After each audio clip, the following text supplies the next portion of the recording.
10 minutes and 37 seconds.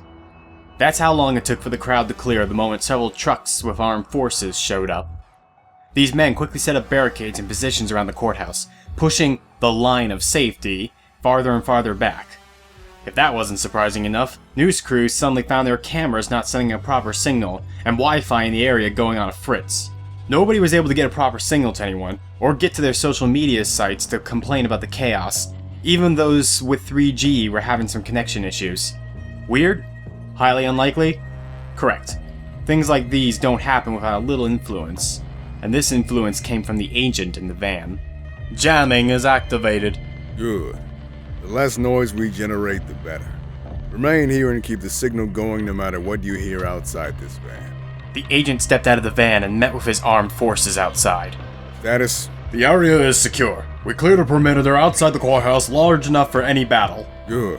General Stone probably activated the Gold Ring Initiative long before we got everyone cleared. Whatever mech she sends will be very close now. Keep this area clear of civilians, soldier. The men nodded and ran off to assist at the perimeter. The agent looked back to the courthouse, where the sounds of fighting were getting the men jumpy, and slipped his hands into his pockets. Something tells me everything that happens after today will be very interesting.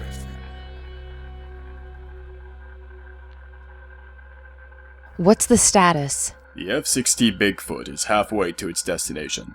Camera surveillance of the target location has shown the area cleared of civilians. Ground troops have already been deployed. I suppose our mutual friend is to be thanked for that.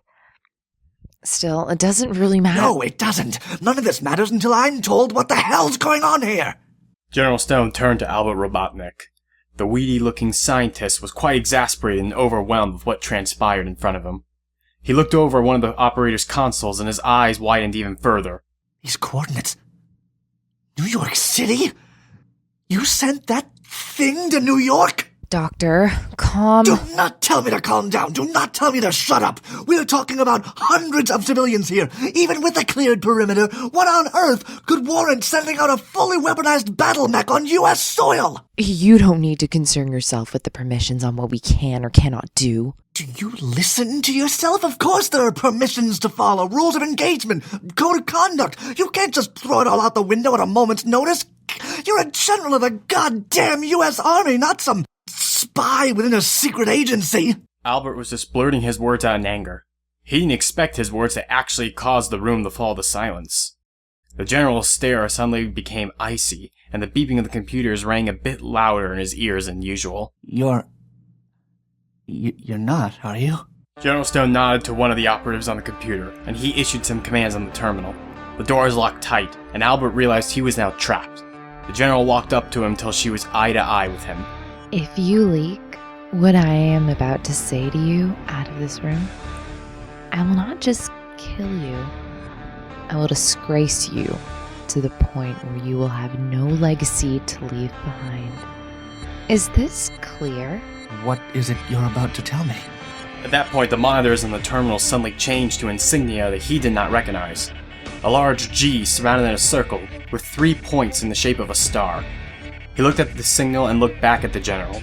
That you were called to this base not to serve contracts for the U.S. Army, but a group that handles a unique kind of problem. One that the United Nations have agreed upon should a situation like this arise. What are you people? We're the guardian units of nations, but you can simply refer to us as GUN.